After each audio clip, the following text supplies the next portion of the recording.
Welcome to Conversations Live. For more than a decade, we've brought you the best in books, entertainment, celebrity interviews, and current events. When the movers and shakers of the world have something to say to you, they say it to us first. Here's your host, Cyrus Webb. And welcome back, everyone, to Conversations Live. I'm your host, Cyrus Webb. Glad you all could join us once again, but for a radio audience here in Mississippi at WYAD 94.1 FM and WYADonline.com. We're glad you all could be with us. Also, tuning in through our friends at iHeartRadio and Amazon Music Podcasts. We're glad you all could be with us as well. Well, as we've been telling you guys all month long, February is recognized as a lot of things, including American Heart Month. And today we're talking about something that is a serious condition, and that's called heart failure.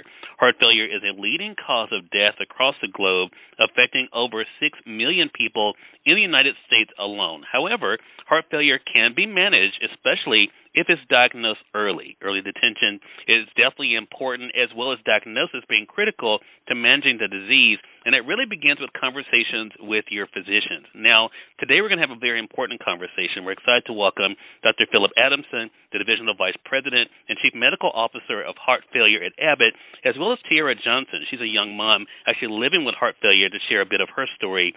Thanks to the two of you for the time. Really appreciate it. Thank you, Cyrus. Dr. Adamson, I want to begin with you because, as I mentioned, having these conversations are so important. What are the symptoms to be aware of when it comes to heart failure? Well, Cyrus, it's important to recognize that heart failure, when the heart is damaged and can't pump enough blood to supply our needs, generally causes shortness of breath and breathing difficulties during exertion. Abnormal restriction of exercise is very important to recognize as a potential heart problem. But other things can happen, like swelling and fatigue and other symptoms that sometimes we blow off and think of as, oh, I'm out of shape or I haven't been working out lately. It's extremely important to recognize that your heart will tell you when there's a problem if we listen. And if we listen and bring those symptoms to our physician and are open with our doctor about that, many times we can have an intervention that's early in the process. Tiara, I want to bring you into the conversation because, as I mentioned, you're a young mom who's living with heart failure. Tell us a little bit about your story, your diagnosis. Well, I developed postpartum cardiomyopathy after giving birth to my second child. I just sensed something was not right, and I went back to the hospital, and the doctors kind of just brushed me off and told me it was normal post-pregnancy, and I went undiagnosed for 2 months. And when I was officially diagnosed, unfortunately, my heart function had declined to less than 10%. And over the next 3 years, I would undergo multiple procedures, medications as well. And, my heart function just did not increase. And so I was referred out to the University of Michigan, where I would meet my now cardiologist. And I was fortunate enough to receive a cardio-MEMS device, which significantly lowered my hospitalizations because I had over 150, and majority of them were for fluid retention, as well as I received a HeartMate 3, which allowed me to not only be home with my family, but gain a sense of quality of life while waiting for transplant, which I eventually got November 7th of 2021. Well, congratulations to you, and thank you so much for that, Tiara, and sharing a bit of that. Dr. Adamson, what questions should we ask our doctor then, especially, as we're having our regular routines, but as we mentioned, February is American Heart Month. What are some of the questions we should be asking our doctor?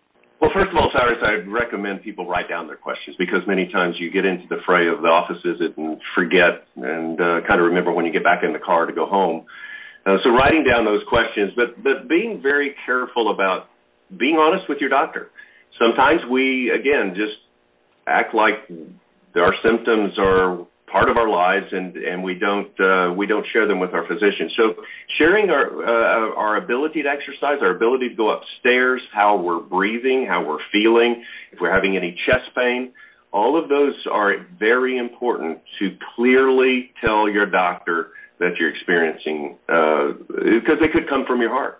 And Dr. Adamson, you mentioned some things we may blow off. Why is the early diagnosis so important, especially when it comes to something like heart failure? The heart's amazing, as you can imagine, but it, as a muscle, can heal if given the opportunity. So if there's something damaging the heart, honestly, the heart will tell you. The heart will, if we listen to our hearts, it will tell us that there's a problem. And if we can fix that problem early, many times we can reverse the damage, minimize the damage, and we don't allow that process to move forward. Tiara, for you, what does it mean for you to know, as you mentioned, that your heart is now being monitored to make sure that there's not any changes that need to be taken care of? It means a great deal to me, Cyrus. You know, a lot of people have the misconception that once you're transplanted, everything is fixed, and that's unfortunately not the truth. You know, with transplant, it does require constant monitoring and communication with my cardiologist as well as my transplant team. I have to complete routine blood work and biopsies just to ensure that my heart is at optimum health and I'm having the best quality of life that I can possible.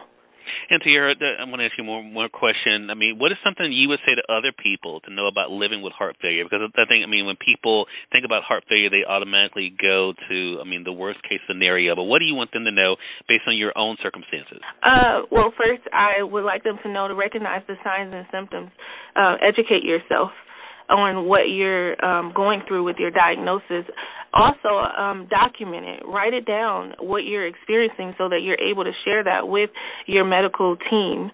I also would like people to know that it's okay to seek a second opinion if you feel like the care that you're receiving is not quality or you've been misdiagnosed. Don't be afraid to reach out to a second or third opinion. And most of all, Cyrus, I want people to know that the diagnosis of heart failure is not the end-all, be-all. It does not automatically mean you're going to die.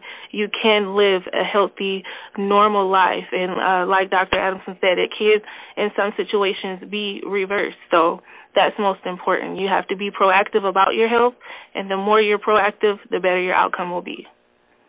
Such an important conversation. Again, everyone, Dr. Philip B. Adamson has been our guest, Divisional Vice President and Chief Medical Officer of Heart Failure at Abbott, as well as you just heard there from Tiara Johnson, who's a young mom who's living with heart failure, sharing the importance of this conversation about heart failure, especially during American Heart Month. Dr. Adamson, I want to ask you, where can our audience go for more information?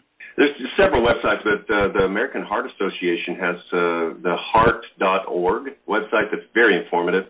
And we put together a really nice repository of information at cardiovascular.abbott.com. Okay. Well, thanks to the two of you for the time. I really appreciate you being a part of this conversation here on our radio program, and looking forward to speaking to the two of you again. Thank you so much for having me. Thank you, Cyrus. Glad to do it. You're welcome. And we thank your audience for tuning in to another great segment of Conversations Live, part of our News You Can Use segment here at WYAD 94.1 FM and WYADonline.com. Until next time, I'm your host, Cyrus Webb, saying, as always, enjoy your day, enjoy your life, enjoy your world. Thank you all for choosing Conversations Live. Now let's go make today amazing. Take care.